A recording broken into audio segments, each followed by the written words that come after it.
अस्सलाम वालेकुम, आप देख रहे हैं इनसाइड पाकिस्तान। मैं हूं मोहम्मद ज़फ़ीर। शहबाज शरीफ ECL से नाम क्यों निकलवाना चाहते हैं? क्या हुकूमत और मुस्लिम लीग नून के दरमियान डील हो चुकी है? दूसरी तरफ अगर हम बात करें तो बजट आ रहा है और कहा यह जा रहा है, हुकूमत की तरफ से दावे किए जा रहे हैं कि ये बजट अवाम दोस्त होगा, लेकिन अवाम ये कह रहे हैं कि ये बजट भी क्या IMF बजट होगा? क्योंकि जिस तरह की कड़ी शराइत IMF की हैं और हुकूमत के जो पिछले 3 साल की माशी कारकर्दगी है, उससे बज़ाहिर तो यही लगता है कि इसमें भी अवाम को रिलीफ नहीं मिलेगा। लेकिन वज़रा और वज़ीर-ए-आज़म पाकिस्तान जनाब इमरान खान बार बार ये दावा कर रहे हैं कि अब आवाम को हम खुशखबरियाँ सुनाएंगे। सही मानूं में क्या वो आवाम को खुशखबरियाँ सुना पाएंगे या नहीं? दूसरी तरफ सिंध एहतजाज कर रहा है। कौमी इक़्तिसादी कौंसिल ने बजट अहदाफ की मंजूरी दी, लेकिन वज़ीर आला सिंध कह रहे हैं कि सिंध के साथ नाइंसाफ़ी हो रही है, बजट में भी, पानी पे भी। और साथ ही साथ उन्होंने कहा कि कोरोना के हवाले से भी अगर देखें तो हम पे प्रेशर डाला जा रहा है। हमें तमाम लोगों की ज़िंदगियाँ अजीज़ हैं, लेकिन अगर कोई कोरोना के नाम पे सिंध में गवर्नर राज लगाने की कोशिश करेगा तो हम उसका मुंह तोड़ जवाब देंगे। मुस्लिम लीग नून भी प्रोटेस्ट कर लिया और वो दावा कर रहे हैं कि ये महंगाई बहुत ज़्यादा हुई है और हुकूमत के पास माशी टीम नहीं है और इनकी गलतियों की वजह से पाकिस्तान की जो माशी अहदाफ हैं वो हम कंप्लीट नहीं कर पा रहे हैं। इसमें सबसे बड़ी डेवलपमेंट जो हुई वो ये है कि बांग्लादेश की इकॉनमी हमसे कैसे बेहतर हुई, वो पाकिस्तान और भारत को किस तरह उसने पीछे छोड़ा, इसके पीछे क्या वजह है और वो कौन से अनासिर हैं जिसकी वजह से बांग्लादेश बिल्कुल खामोशी के साथ अपने टारगेट की तरफ जा रहा है और पाकिस्तान अपने टारगेट अचीव करने में नाकाम है। इन तमाम इश्यूज़ पे बात करेंगे। आज हमारे साथ मौजूद हैं स्टूडियो में जनाब राशिद अहमद सिद्दीकी साहब, मुमताज़ सनतकार हैं, सीनियर तजियाकार हैं, दानिशवर हैं और चेयरमैन हैं Karachi business forum and think tank के। राशिद साहब खुश आमदीद कहते हैं अपने शो में। उनके साथ हमें टेलीफोन पे ज्वाइन करेंगे जनाब ज्वाइन किया है डॉक्टर शाहिद हसन साहब ने।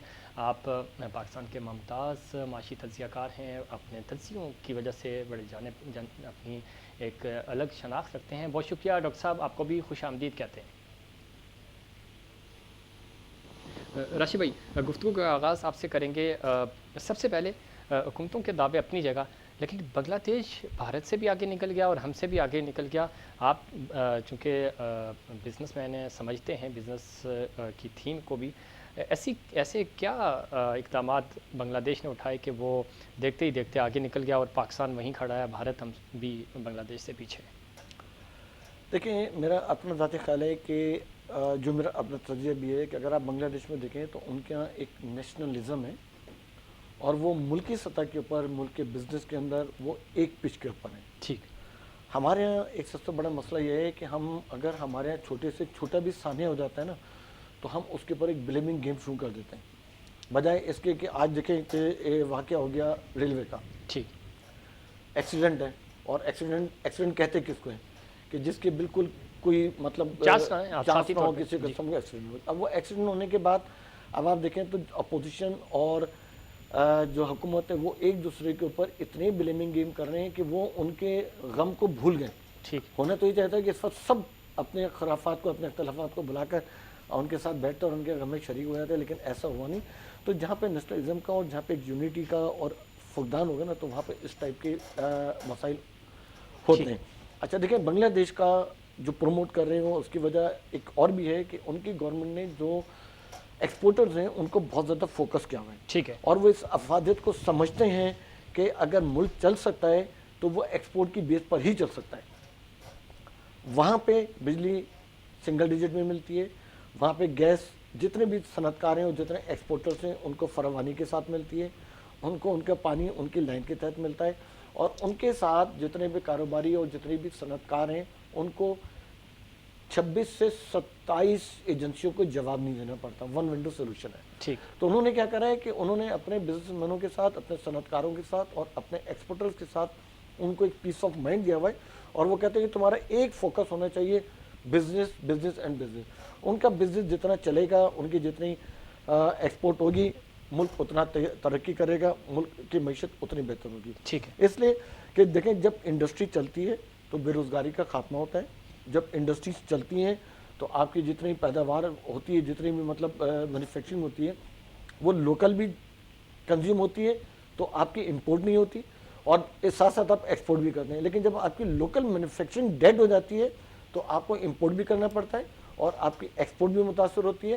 اور ملک کا بجٹ، ابھی بجٹ آ رہے ہیں اور مجھے یقین ہے کہ آپ مجھ سے آگے جا کے بجٹ کے اوپر بھی بات کریں بالکل کریں گے. تو جو ملک کا بجٹ بنتا ہے نا، تو ملک کا بجٹ بھی انہی پیسوں پہ بنتا ہے جو پیسے آپ کے پاس آتے ہیں. ٹھیک ہے. اگر آپ اپنے گھر کا بجٹ بناتے ہیں تو آپ ان پیسوں پہ بجٹ بناتے ہیں کہ یار اس مہینے کے اندر میری سیلری آئے گی، اتنی سیلری آئے گی، میں نے اتنا بجلی کا بل دینا ہے، اتنا گیس کا بل دینا ہے، اتنا بیوی کو کچن کے ایکسپینسز دینے، اتنا، تو آپ اس کا بجٹ بنائیں گے ایسے ہی.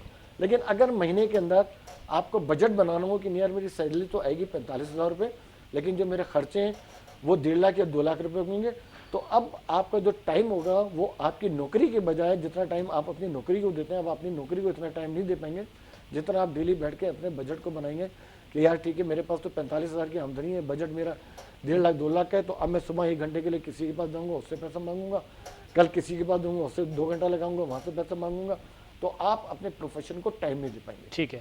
یہاں سے بھی آپ ڈسٹرب ہوئے اور پھر وہاں سے بھی ظاہر آپ گردشی قرضے اٹھا کے چیزوں کو بیلنس کریں گے. ڈاکٹر شاہد حسن صدیقی صاحب، سب سے پہلے چونکہ بجٹ کی طرف تو ہم آئیں گے، لیکن بنگلہ دیش ہم سے آگے بڑھ رہا ہے، ترقی کر رہا ہے، بھارت سے بھی وہ آگے نکل گیا ہے. وہ کون سے عوامل ہیں جو بنگلہ دیش نے اپنائے اور وہ ترقی کی راہ پہ گامزن ہو گیا اور ہم پیچھے رہ گئے، اور ہم وہ اقدامات کرنے میں کیوں ناکام ہیں؟ ہلو جی ڈاکٹر صاحب. دیکھیے، بات یہ ہے کہ بنگلہ دیش آج ہم سے آگے نہیں ہے. اگر آپ جو ہے وہ اس میں 1980 سے دیکھیں اور آج تک بنگلہ دیش کی اوسط شرح نمو پاکستان سے زیادہ ہے. تو یہ کوئی ایک حکومت یا دو کا مسئلہ نہیں ہے، یہ تو میں 40 سال کا آپ کو بتا رہا ہوں کہ 71 میں وہ ایک بالکل ہی محروم ملک تھا، وہاں پر بہت ہی غربت تھی، کوئی ڈیولپمنٹ نہیں تھا، کوئی ایکٹیویٹی نہیں تھی. لیکن 80 سے آج تک 40 برسوں میں بنگلہ دیش کی اوسط شرح نمو پاکستان سے زیادہ رہی ہے. اس کی ایک تو وجہ یہ ہے کہ انہوں نے، حالانکہ وہاں بھی کرپشن ہے، شاید پاکستان سے زیادہ ہی ہو، لیکن انہوں نے کرپشن کو نعرہ نہیں بنایا. ہم سے زیادہ کرپشن ہے، ٹرانسپیرنسی انٹرنیشنل کی رپورٹ کے مطابق وہاں کرپشن پاکستان سے زیادہ ہے، لیکن یہاں وہاں چور ڈاکو کا نعرہ صبح شام نہیں لگایا جاتا. ایک دوسرا یہ تھا کہ معیشت میں کو انہوں نے سیاست سے الگ رکھا ہے، اور سیاست الگ کرتے ہیں، ایک دوسرے کو گالی گلوچ کرتے ہیں، لیکن ہمارے ہاں تو سیاست کو، معیشت کو بھی سیاست کے رخ پہ لے جاتے ہیں. ایک اور بڑا فرق جو مجھے نظر آیا وہ یہ تھا کہ وہاں پر آپ کچھ بھی ہو مگر ادارے اپنے اپنے حدود کے اندر کام کر رہے ہیں. ہمارے یہاں جو ہے ادارے حدود کے اندر کام نہیں کر رہے اور رول آف لا بھی صحیح معنوں میں نہیں ہے. تو انتخابات جو ہوتے ہیں اس کے نتائج کو کوئی تسلیم نہیں کرتا. اور دوسری بات یہ تھی کہ بالکل ہمارا یہ ہے کہ جو مینیفیسٹو ہوتا ہے جس پر کے ووٹ دیے جاتے ہیں، وہ مینیفیسٹو الیکشن جیتنے کے بعد اٹھا کے ایک طرف رکھ دیا جاتا ہے. نہ میڈیا اس کو ڈسکس کرتا ہے، نہ اپوزیشن پارٹیز. کبھی آپ نے دیکھا ہے کہ اگر آج پی ٹی آئی نے اپنے ایجنڈے سے 100% تقریباً انحراف کیا ہے، 100%، تو کیا کسی اپوزیشن پارٹی نے یہ الزام بھی ان کے اوپر لگایا کہ جی آپ نے تو وعدہ کیا تھا کہ آپ ہر قسم کی آمدنی پہ ٹیکس لگائیں گے، یہ کریں گے، تو وہ تو آپ نے نہیں کیا. اس لیے جو ٹھیک. وہ سیاست ہے. تو یہ دوسرا یہ تھا کہ وہاں پر وہ مائکرو فائنانس وغیرہ کی طرف وہ گئے تھے چھوٹے بہت زیادہ. وہاں پر کارڈرز اتنے نہیں ہیں جتنے ہمارے ہیں. ٹھیک ہے ڈاکٹر صاحب، لیکن ہمارے ہاں دوسری خبر جو ہے وہ جی ڈی پی کے حوالے سے ایک نئی بحث چھڑ پڑی کہ جی ڈی پی میں اچانک اضافہ کیسے ہو گیا. آپ چونکہ اعداد و شمار کو سمجھتے ہیں، ٹیکنیکلی بنیادوں پہ آپ بتائیے گا ہمارے ناظرین کو کہ صحیح معنوں میں حکومت جو دعویٰ کر رہی ہے جی ڈی پی واقعی بہتر ہوئی اور ہمارے جو اشاریے ہیں وہ باقی مثبت جا رہے ہیں؟ دیکھیے، جو آپ کا سوال بڑا عام ہے. 3.94% کی جو ان کا معیشت کی شرح نمو حاصل کرنے کا دعویٰ ہے وہ صحیح ہے، بلکہ میں تو یہاں تک کہنے کے لیے تیار ہوں کہ شاید اس سے زیادہ ہی ہو جائے. نمبر 1. ٹھیک. لیکن اس سے زیادہ بھی ہو سکتا ہے، بلکہ ہوگا، آپ دیکھیے گا. لیکن ساتھ میں مجھے یہ بھی کہنا پڑے گا کہ اسٹیٹ بینک کے گورنر نے یہ کہہ دیا کہ جی یہ جو کچھ ہوا ہے اس میں ہماری پالیسی ہیں، وہ حکومت کو کوئی کریڈٹ دینے کے لیے تیار نہیں ہے. انہوں نے اپنی پالیسیاں گنوا دی کہ جی ہماری وجہ سے یہ ہوا ہے. ٹھیک. لیکن سوال یہ ہے کہ اسٹیٹ بینک نے 2000 ارب روپے کا پیکیج دیا تھا طاقتور طبقوں کو، جس سے آپ نے دیکھا کہ لارج اسکیل مینوفیکچرنگ جو ہے وہ 22% گرو کر گیا. تو کیا یہ جو پیکیج آپ نے دیا تھا آپ آئندہ بھی دے سکیں گے؟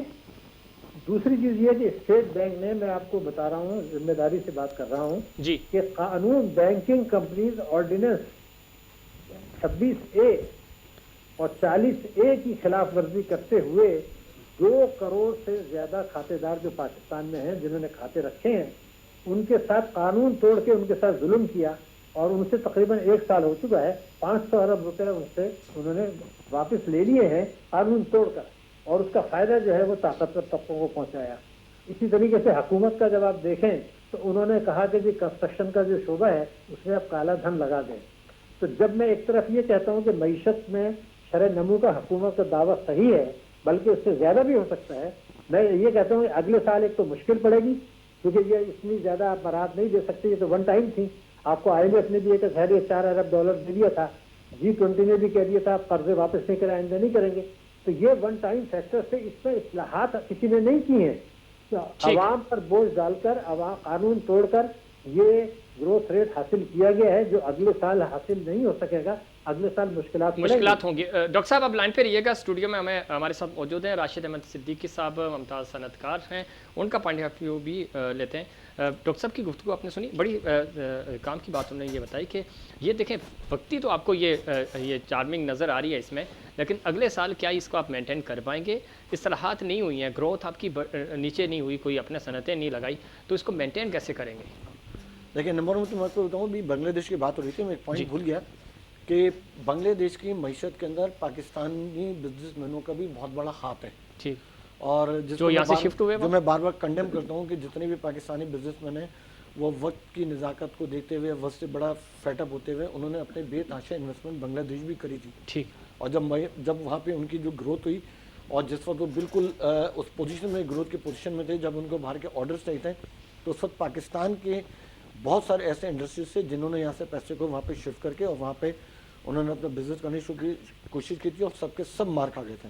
तो एक तो मैं आपके तवज्जुह से तमाम जितने भी पाकिस्तान के बिजनेसमैन हूँ उनको एक मैसेज ये देना चाहता हूँ कि एक बात का ख्याल रखें कि जो पैसा पाकिस्तान से चला गया वो पाकिस्तान से चला गया, अब वो पैसा उनका नहीं है। ठीक है। तो जितने भी पैसे आपके हैं, आप कोशिश करें कि जो भी हालात हैं, जैसी भी हालात हैं, अपने पैसों को पाकिस्तान में ही इन्वेस्ट करें, तो वो पैसा आपका रहेगा। अब बात हो गई अगले साल की, जैसे अपना शाह साहब कह रहे हैं, शाह साहब नहीं बिल्कुल सही कह रहे होंगे, लेकिन देखें कुछ भी हो, चाहे अगर 1 साल के लिए भी शरह नमूद में बेहतरी आई है तो उसकी जो भी पॉलिसी हो तो उसका क्रेडिट गवर्नमेंट को देना चाहिए। ठीक है। क्योंकि जो हालात हैं, जिन हालात के अंदर, मतलब अगर देखें हमारे यहाँ जो करप्शन है वो एक दिन का करप्शन नहीं है। सही। हमारी जो महंगाई है वो एक दिन की महंगाई नहीं है। हमारा जो सबसे बड़ा डिलेमा है वो ये है कि हमारे ऊपर कर्ज इतने हैं कि हर साल उन कर्ज के ऊपर जब हम सूद देते हैं तो उतनी हमारी आमदनी भी नहीं है। तो बदरजा मजबूरन हमको ये जितने भी हमारे हालात होंगे ख़राब से ख़राब होते रहेंगे। लेकिन उसके साथ साथ अगले साल जो कह रहे हैं कि कैसे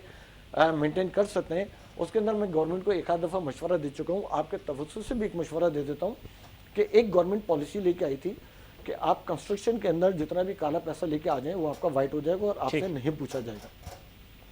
बहुत अच्छी एमनेस्टी थी, इसलिए कि जब आप जनरल एक एमनेस्टी देते हैं और आप कहते हैं जी अगर तुम्हारे 1 अरब रुपए बाहर पड़े हुए तो तुम वो 1 अरब रुपए लेके आ जाओ और उसके ऊपर 5% हमको गवर्नमेंट को दे दो, तो तुम्हारे पैसे वाइट हो जाएंगे। ठीक है। तो उससे गवर्नमेंट को कोई फायदा नहीं होता, क्योंकि अगर वो 1 अरब रुपए यहाँ पे लेके आता है, गवर्नमेंट को 5% देता है, तो वो 95 करोड़ रुपए दोबारा इंडस्ट्री के अंदर लगा के, अपना रियल एस्टेट में लगा के, और दोबारा वो काले धन को जनरेट करता है। ठीक है। तो अगर अगले साल इस ग्रोथ को गवर्नमेंट ने रिटेन रखना है, सस्टेन रखना है, तो वो उसके साथ साथ इमीडिएटली एक ऐसी एमनेस्टी स्कीम लेके आए जिसके अंदर वो कहें कि जी ठीक है, हमको कोई पाई पैसा नहीं चाहिए। अगर आप एक इंडस्ट्री लगाते हैं और अगर आप हमको एक अंडरटेकिंग देते हैं कि आप एक इंडस्ट्री लगाने के लिए जा रहे हैं, आपके पास जगह मौजूद है, आपके पास मशीन की, आप हमको बताएंगे कि आप कौन सी इंडस्ट्री लगाने जा रहे हैं, और अगर आप 25 लोगों को रोजगार दे रहे हैं तो आपका 50 करोड़ रुपए वाइट हो जाएगा। अगर आप 50 लोगों को नौकरी दे रहे हैं तो आपका ये मैं आपको एक मिसाल के तौर पर ठीक है, ऐसा एक स्लैब लेके आए। अगर आप 50 लोगों को नौकरी देंगे तो आपका 1 अरब वाइट हो जाएगा। अगर आप 1000 आदमियों को नौकरी दे रहे हैं तो आपका इतना पैसा वाइट हो जाएगा। ठीक। उस सूरत में जब आपका पाकिस्तान में पैसा आएगा तो आपके यहाँ एक इंडस्ट्रियल रेवोल्यूशन आएगा, और जितना इंडस्ट्रियल रेवोल्यूशन आएगा उतनी आपके यहाँ से बेरोजगारी का खात्मा होगा। आपका मैन्युफैक्चरिंग यूनिट जो है वो उतना ज़्यादा ग्रो करेगा और आपकी एक्सपोर्ट ऑटोमेटिक ग्रो, आपकी इंपोर्ट ऑटोमेटिक डिक्लाइन हो जाएगी। ठीक है, ٹھیک، ڈاکٹر شاہد حسن صاحب سے بھی پوچھ لیتے ہیں. ڈاکٹر صاحب، راشد بھائی صدیقی صاحب بتا رہے ہیں کہ سجیشن ہے ان کی حکومت کے لیے کہ جس طرح آپ نے کنسٹرکشن میں پیکیج دیا، اس طرح ایک امنسٹی لے کے آئے، اس میں فورس کریں جو بزنس کمیونٹی ہے ان کو کہ آپ کے ساتھ 500 1000 2000 لوگ ہیں، ایک آپ اس طرح کا ایک پیکیج ڈیزائن کریں تاکہ لوگوں کو انگیج کیا جا سکے اور انڈسٹری بھی گروتھ کرے اور ہم ان قرضوں سے بھی باہر آئیں. آپ سمجھتے ہیں کہ اس طرح کی اصلاحات یا اس طرح کے پیکیجز امیڈیٹ ہمیں دینے ہوں گے؟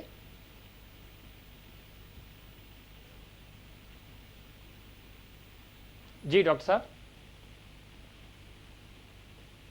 ہم کوشش کریں گے ڈاکٹر صاحب سے رابطہ ہو سکے.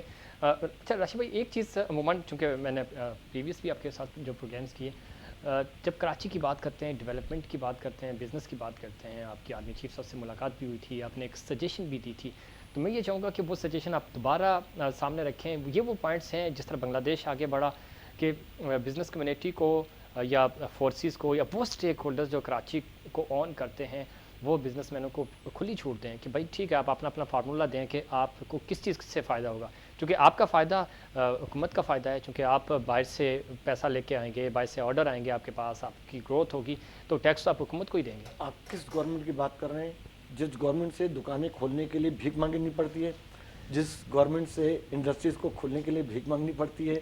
ایک زمانہ ہوتا تھا ظفیر کہ جو بزنس مین ہوتے تھے نا، وہ گورنمنٹ کو اور جو گورنمنٹ کے ڈپارٹمنٹ ہوتے تھے جب ان کے ساتھ زیادتی ہوتی تھی تو وہ بزنس کو کھولنے کی دھمکیاں، بزنس کو بند کرنے کی دھمکیاں دیا کرتے تھے صحیح کہ اگر آپ نے ہمارے مطالبات نہیں مانے تو ہم بزنس بزنس بند بند کریں کر دیں گے. اور اب جو ہے وہ لوگ کہتے ہیں کہ اگر آپ نے 24 گھنٹے میں 48 گھنٹے میں ہمارے مطالبات نہیں مانے تو ہم اپنے بزنس کو کھولیں گے. تو یہ اگر آپ دیکھیں تو یہ آپ کو پوری دنیا میں کہیں پہ بھی نہیں ملے گا. ٹھیک، لیکن آپ کیا سمجھتے ہیں کہ کورونا والے معاملے میں جس طرف آپ کا اشارہ بھی ہے، یہاں زیادتی کہاں ہو رہی ہے؟ سندھ حکومت زیادتی کر رہی ہے، وفاق زیادتی کر رہا ہے، یا ان دونوں کے درمیان میں کوئی تیسری قوت ہے جو یہ؟ میرا اپنا خیال ہے کہ زیادتی کوئی نہیں کر رہا، یہ سارے کے سارے کنفیوز ہیں. اچھا، کیونکہ دیکھیں اصولی طور پہ یہ سارے کے سارے زیادتی، لیکن دیکھیں میں آپ کو بتاؤں کہ سندھ گورنمنٹ کے اندر جیسے بہت سارے دیہی علاقے تھے، ان علاقوں کے اندر پورا کاروبار چل رہا تھا. جو شہری علاقے تھے ان کے اندر تمام کاروبار بند تھا. ٹھیک، ایس او پیز لانے کے بعد پوری دنیا کے اندر لاک ڈاؤن ہے، اور پوری دنیا کے اندر ایسا نہیں ہوا کہ آپ نے پوری مارکیٹوں کو 24 گھنٹے کے لیے بند کر دیا. آپ نے دیکھیں یہ جو بھی کچھ ہے، اگر دنیا میں اگر آپ دیکھیں گے، اگر انہوں نے 2 دن کے لیے اگر مارکیٹ بند کر دی تھی، ایک چیز کا میں گورنمنٹ کو تائید کروں گا کہ جو انہوں نے ٹائم رکھا تھا 9 to 6، this is the best time. پوری دنیا میں جو ٹائم ہوتا ہے نا بزنس کا وہ یہ ہوتا ہے 9 to 6 کا ٹائم. تو یہاں پہ جو بزنس مین تھے، جو اپنا تاجر برادری تھی، وہ جو 8 بجے تک بزنس کھولنے کے لیے کہہ رہے تھے، وہ میرے خیال سے گورنمنٹ کو الاؤ نہیں کرنا چاہیے تھا. اس سے آپ کی بجلی کو اور آپ کی انرجی کا بھی تعلق ہے، کیونکہ آپ کے پاس اس وقت سفیشینٹ انرجی نہیں ہے. ٹھیک، آپ یہ سمجھتے کہ اس موقع سے فائدہ اٹھانا چاہیے تھا، اور کراچی جو کہ لیٹ جاگتا ہے عموماً 11-12 بجے یہاں بزنس شروع ہوتا ہے، اس بزنس کو آپ صبح 8 بجے شروع کریں؟ یہاں پہ میں آپ کو بتاؤں کہ کسی بھی چیز کو کرٹیسائز کرنا اٹس اے ویری ایزی. میں بھی آپ کہیں گے تو میں کرٹیسزم کے انبار لگا دوں گا. ٹھیک، لیکن میں کرٹیسزم کے اوپر بلیو نہیں رکھتا. میں تو تھنک ٹینک چلاتا ہوں، تو میں سمجھتا ہوں کہ اس کے لیے آپ کو ایک تھنک ٹینک بنانا چاہیے تھا. ٹھیک، اور تھنک ٹینک کے تحت اس کے اندر ایک پوری ایس او پیز بناتے ہیں، اور پورا بناتے ہیں کہ خیر ہم کس بزنس کو کیسے کس ٹائم پہ چلائیں جس سے ملک کا بھی نقصان نہ ہو، جس سے معیشت کا بھی نقصان نہ ہو، اور لوگوں کے اندر بے روزگاری بھی نہ آئے. دیکھیں جو بے روزگاری ہوتی ہے نا، اس سے زیادہ خطرناک کسی بھی ملک کے لیے اس سے زیادہ اور کوئی خطرناک چیز نہیں. بالکل ٹھیک کہہ رہے ہیں. اس پہ مزید بات کریں گے کہ پاکستان کا بجٹ، پاکستان کی اکانومی اور پالیسیز کیسے بہتر ہو سکتی ہیں. اور بزنس مین چونکہ ملک چلا رہے ہوتے ہیں، اور وزیر اعظم پاکستان جناب عمران خان کہتے تھے کہ کراچی چلتا ہے تو ملک چلتا ہے، لیکن کراچی کے ساتھ زیادتی کیوں ہو رہی ہے؟ کراچی کے کاروباری طبقے کے ساتھ زیادتی کیوں ہو رہی ہے؟ کراچی آج بھی صوبے کو 95% اور وفاق کو 60% ریونیو جنریٹ کر کے دیتا ہے، لیکن یہاں وہ اصلاحات، وہ ڈیولپمنٹ نہیں ہے جو کسی بھی دنیا کے ترقی یافتہ شہر میں ہونی چاہیے. کیوں نہیں اور کیا مسائل ہیں، اس پہ مزید بات کریں گے، لیکن اس سے پہلے ایک کمرشل بریک.